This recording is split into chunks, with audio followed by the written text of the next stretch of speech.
Hello, everybody, and welcome back to our math class.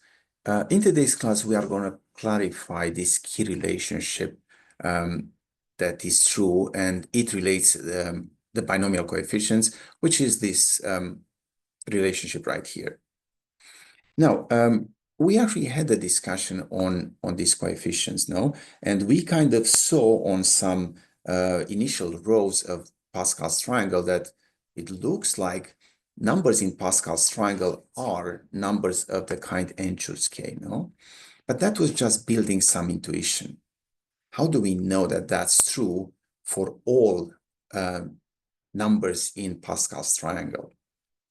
Well, let's write this coefficients of the binomial theorem in the way we write numbers in Pascal's triangle. Okay, so for example, this would be n choose 0, then n choose 1,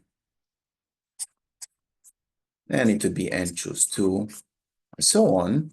Eventually we get to n choose k, then we get to n choose k plus 1, and so on. We end up with n choose n, no? So this would be one row. Well, how about the next row of binomial coefficients? Well, that would be n plus 1 choose 0, n plus 1 choose 1, n plus 1 choose 2, no? So, okay, on purpose, I wrote, for example, this coefficient in between these two, right? This coefficient in between these two and underneath. So now, and notice that as we have the same number at the bottom, we write these numbers of the kind n choose k on a diagonal like so. Well, so underneath here, we are going to write the number n plus 1 choose k plus 1, okay? And so on and so forth. Well, we are going to get the number n plus 1 choose n plus 1, no? Good. So now, so far I only wrote 2 rows of coefficients in Newton's binomial in a way in which we write numbers in Pascal's triangle. But now in Pascal's triangle, we are given the fact that one number is equal to the sum of the 2 neighbors a bit from above, no? That is the rule in Pascal's triangle. And we kind of saw on the first 3-4 rows of numbers of the kind n choose k that seems to happen with numbers of the kind n choose k. But again, that was just intuition.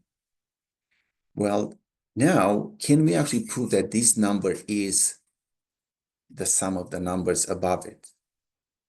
Well, let's actually do some algebra here, no? So what I'm going to do is I'm going to add up these numbers, and hopefully I'm going to be able to write the result of that addition like so. Well, so let's see, n choose k plus n choose k plus 1.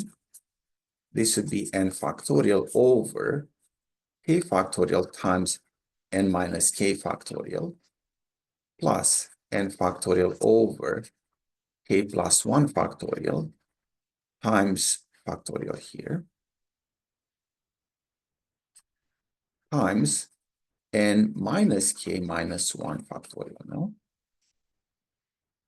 All right, so we've got this relationship of ours here.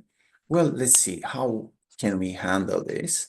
Well, so we've got a sum of fractions, no?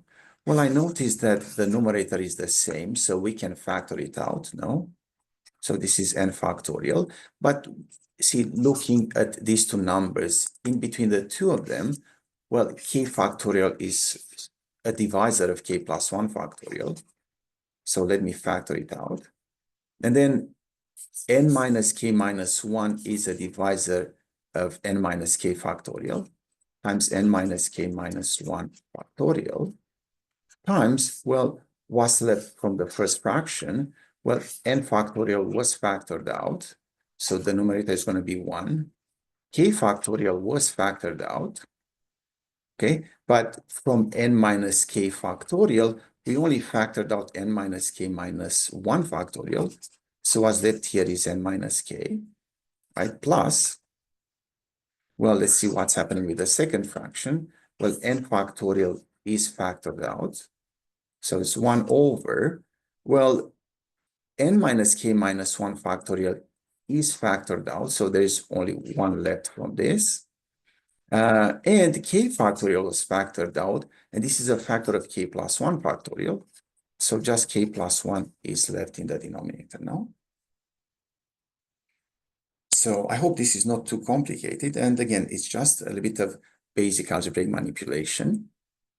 And now we have to add these fractions, well, right? So let's do it. So this is n factorial over k factorial times n minus k minus 1 factorial times, well, it's going to be, again, a common multiple of the two denominators is the product. So it's going to be n minus k times k plus 1. And if we amplify this fraction by k plus 1, we get the numerator of it to be k plus 1.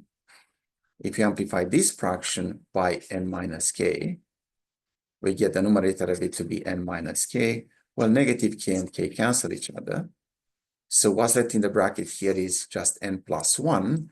Well, when we multiply n plus 1 with n factorial, that's n plus 1 factorial now, over, well, let's see what else is going on here. Well, k factorial times k plus 1, this is k plus 1 factorial now, times, and then n minus k minus 1 factorial times n minus k, this is just n minus k factorial, no? Oh, so this is actually quite good because this is exactly n plus 1 choose k plus 1, no?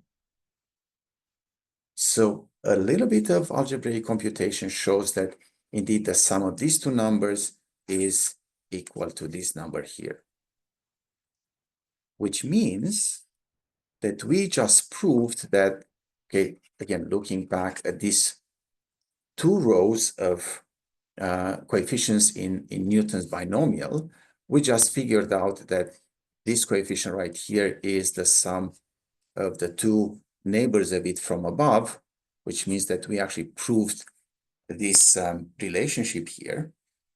So now we can tell, oh, wow, okay, so numbers of the kind n choose k are exactly numbers in Pascal's triangle.